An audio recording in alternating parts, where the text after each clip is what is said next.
तो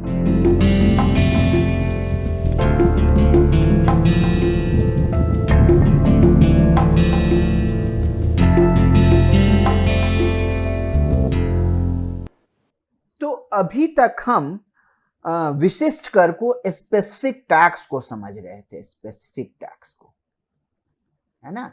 specific tax लगने से हमने देखा कि अगर पूर्तिकर्ता पे लगता है तो पूर्तिकर्ता का जो वक्र है ऊपर की तरफ टी अमाउंट से, कहिए टी अमाउंट का टैक्स लग रहा है, टी अमाउंट से शिफ्ट हो जाता है।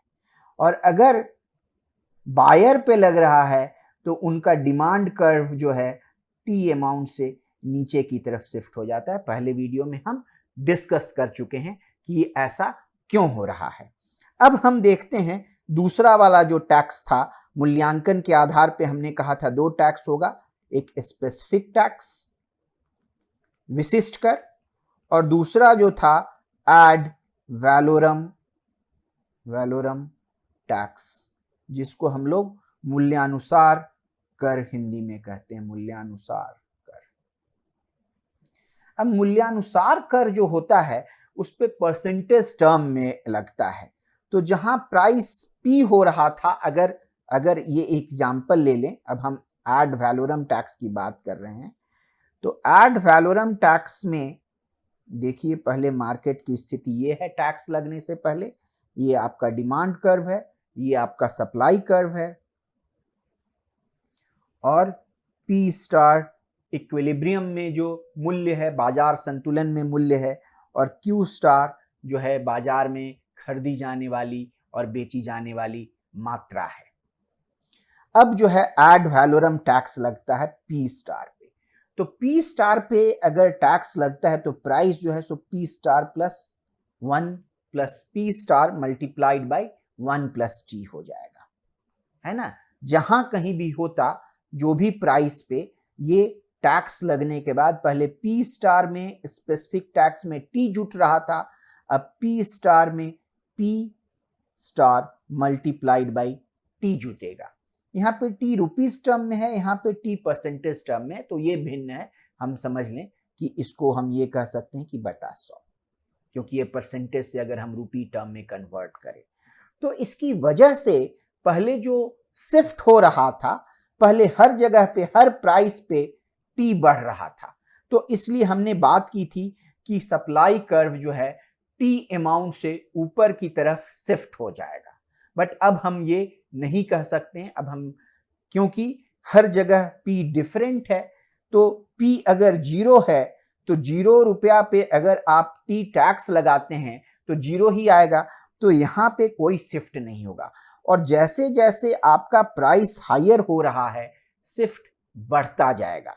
तो यहाँ पे 0 शिफ्ट है, इसका मतलब नया वक्र जो बनेगा वो भी इसी ऑरिजिन से गुजरेगा, तो हमें कुछ शिफ्ट इस तरह से मिलेगा। जैसे जैसे हम ऊपर की तरफ बढ़ रहे हैं शिफ्ट ज्यादा होते जा रहा है। तो हम कह सकते हैं कि ऑरिजिन पे घड़ी के सुई के उल्टे डायरेक्शन में ये रोटेट कर जाएगा सप्लाई कर्व, है ना।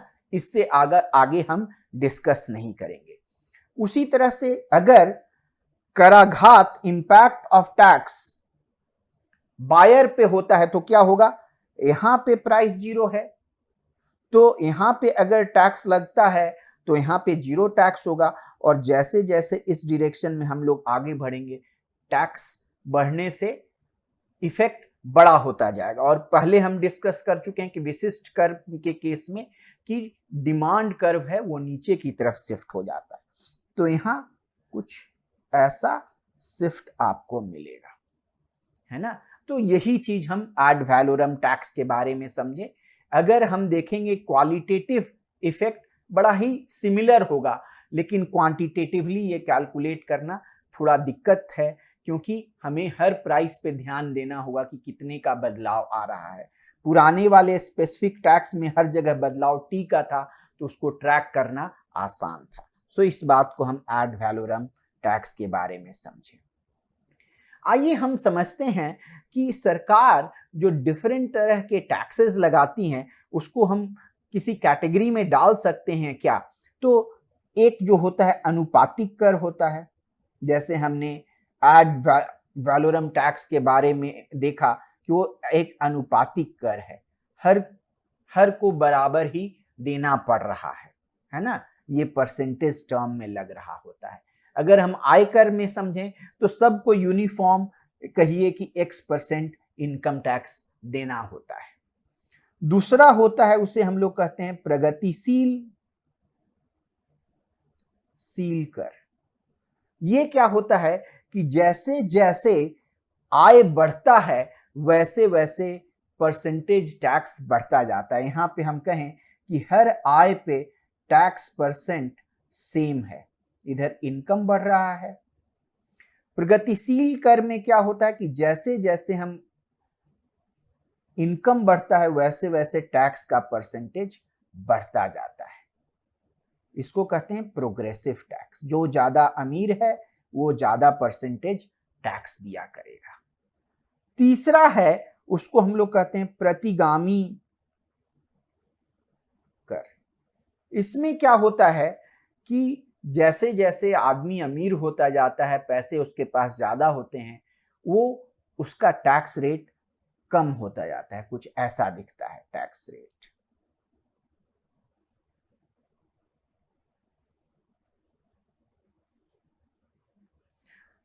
इसको इंग्लिश में रिग्रेसिव टैक्स कहते हैं। आप सोचेंगे कि इंडिया में एक रिग्रेसिव टैक्स है कि नहीं, तो मैं अभी 1 मिनट में इसके बारे में बात करूंगा। और चौथा है अधोगामी टैक्स कर। इसमें पहले तो टैक्स बढ़ता जाता है और बाद में जाकर के एक सेम लेवल पे इनकम बढ़ने से भी ये बढ़ता नहीं है।